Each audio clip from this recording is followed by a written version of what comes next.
Is the Assistant Treasurer, Michael Sukkar. Michael Sukkar, everyone is sweating on National Cabinet today to see what life will look like in the next couple of weeks. What do you think it will look like?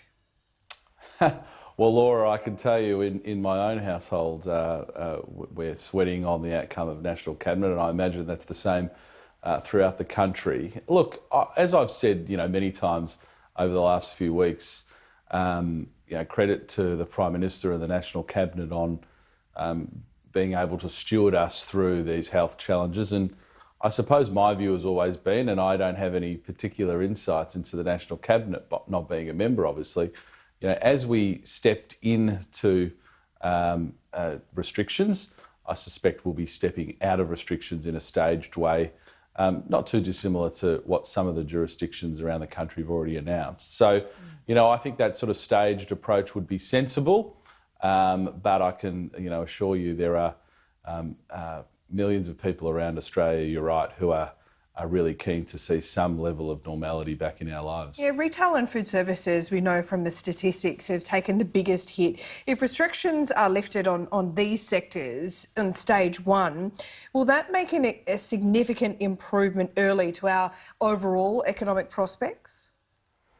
Oh, well, look, there's no doubt that that makes a significant difference. As the Treasurer outlined in his National Press Club speech earlier this week, for every week of restrictions is a $4 billion cost. These are not cost-free decisions, these sorts of restrictions, and no doubt, some of the earliest and hardest hit areas of the economy were hospitality, as you say. So, look, there's no doubt that would have a significant impact on the upside, and would be one of the benefits of Australia really being ahead of the world in getting on top of the health issues. Well, you're coming to us live from Fortress Victoria this morning. Are you concerned that economic recovery in your state might be a little bit slower than the rest of us? Well, I think the point to make is nothing is cost-free, Laura. And, everybody here, from the Prime Minister to the Premiers to the Chief Ministers, are balancing difficult judgments. I accept that. I think we all accept that, and we've given all of those leaders, that sense of support. But, as the Treasurer again outlined on earlier this week, these are not cost-free decisions. So, if a state like Victoria was going to go down the path of deeper and harder restrictions for a longer period of time than comparable states, then, of course, there's a cost. There's a cost in jobs, there's a cost in prosperity and what that does for people's lives. So I think it's about accepting that these are not cost-free decisions. Premiers, the Prime Minister, they're weighing difficult decisions, but it's clear that where there's an acceptable pathway forward to easing restrictions, we've got to remember that these are people's lives and livelihoods that are on the line. And, we've got to continue to balance those. Yep. Harder and deeper restrictions for longer are not cost-free. They have a significant cost on people's economic welfare. Well, yesterday we reported on another story that the ATO had been compromised. Are you looking at any cases of fraud here?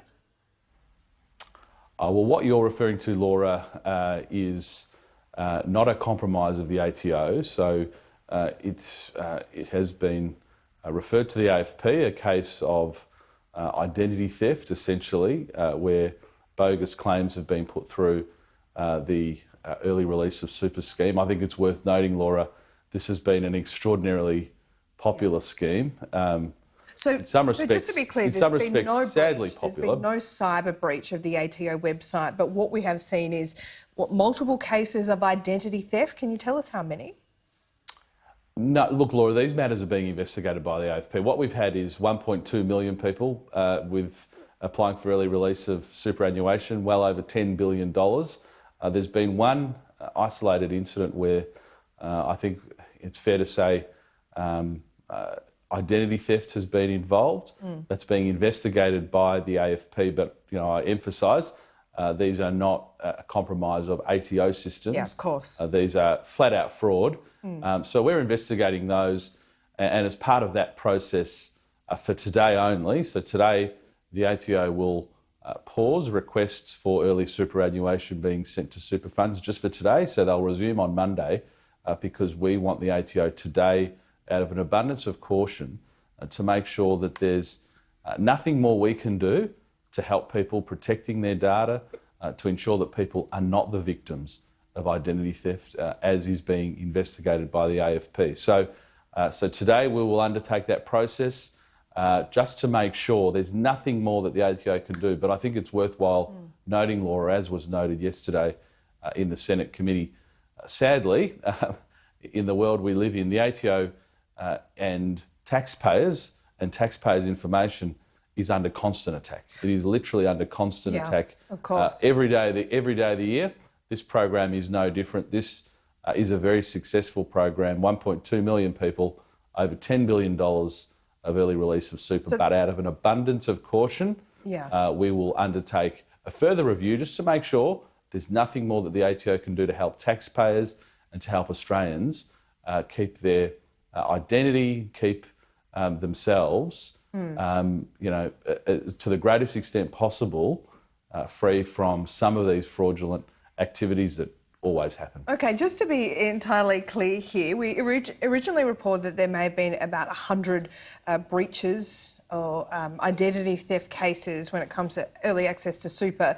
But are you saying you know of at least one and you suspect there are more, and that is what the AFP is investigating? Well, the AFP have outlined that they are investigating one incident that might involve about the number of taxpayers that you've referred to. So it's one incident that affects that number of taxpayers. So in the scheme of 1.2 million people who have accessed the scheme, it's obviously very small. But what we want to do is just to make sure, out of an abundance of caution for every single taxpayer, that their information, that we can help them keep their information safe so they are not subject to these sorts of attacks or these sorts of attempted fraud. But again, this will be the ATO just trying to help Australians and trying to help taxpayers not to be the victim of these sorts of scams. Because as we know, it's very important to keep your identity, it's very important to keep your information with trusted sources. Because if it gets into the wrong hands, we know what can happen. Yes, we do. Michael Sukkar, appreciate your time this morning. Thanks so much, Laura.